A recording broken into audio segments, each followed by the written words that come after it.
Hey everybody, take a look at this shoe. I got a great compliment on my shoes today. A guy came up to me, he said, "How about them shoes, bro?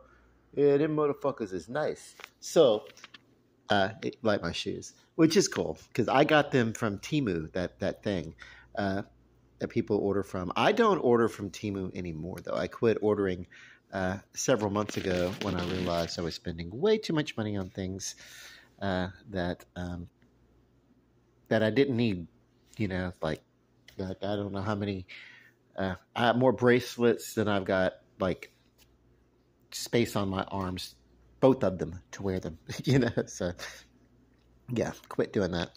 Okay, so um, this is a food video, what you might call a mukbang. So basically, I've done a chicken quarter and I've done a salmon fillet, and I've done enough to last for a couple of days. I'm going to tell you the breading that I used, and I used two different batches of breading, one for the chicken, one for the salmon. I did fry them both in the same grease, though. And so, self-rising flour, and then to the self-rising flour, I added copious amounts, do it to taste, of Tony's Bold. It's a Cajun seasoning, and so if you don't have access to that, if you don't want to order it or something like that, you can use whatever kind of a red pepper seasoning blend, a cayenne pepper seasoning blend, use a seasoning salt, and then add red pepper to it to taste. Whatever. Do make it work for you. Whatever you want to do it. And then I added some Old Bay seasoning just to give it a little balance, And so first we're going to do the salmon, which is very flaky. And the reason why I did the salmon, I was with my sister a few months ago. We were at Sam's and we bought this product called Salmon Bites. And it was basically breaded and fried salmon. And I never thought of doing salmon that way. I always do it in the oven. Okay. But they were delicious. We brought them home, and this is just as delicious as that. Okay, cool. So I don't need to buy salmon bites. Now I can just take a piece of salmon, bread it like this, and fry it. Now, I've had similar fried chicken before. I've made similar fried chicken, but I'll go ahead and taste it. Hang on.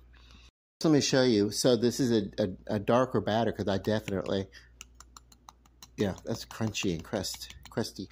What I do with my chicken and with the little this is that I put a little bit of moisture onto my batter and let it rest. Not quite fish and chip style batter, but I let it get a little bit wet so that it gives me kind of a little bit of a cling, And of course, you really want to get in here and you want to make sure that there is no pink. You want to make sure that especially with the bone-in chicken, that when you get close to the bone, even that there's no pink. And they're going to myriad of textures. This moist, juicy dark meat chicken, very flavorful, by the way. And it's going to hold up. These bold flavors are going to hold up against the spiciness of the crust of the chicken. A dark meat chicken can hold up to a Cajun spiciness,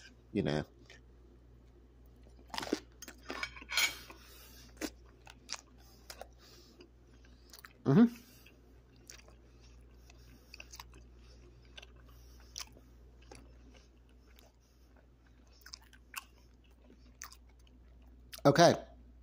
So I will probably eat the salmon and then the thigh off the chicken and save the leg. That's a lot. It's a lot of food. I just needed to show you. But the crust on here really gets good. I get a good coating of that crust. Don't skimp on the crust. Because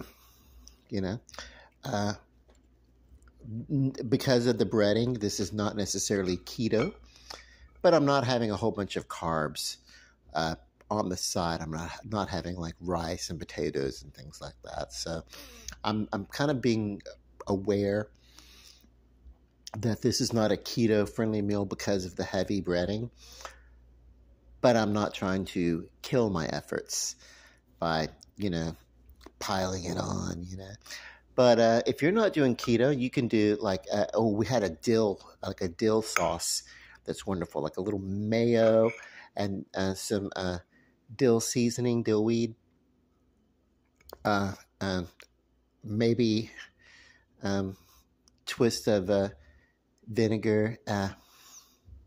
Can add a little sour cream. Okay, so with that, I'm going to say love and light, peace, good night, and bon appetit.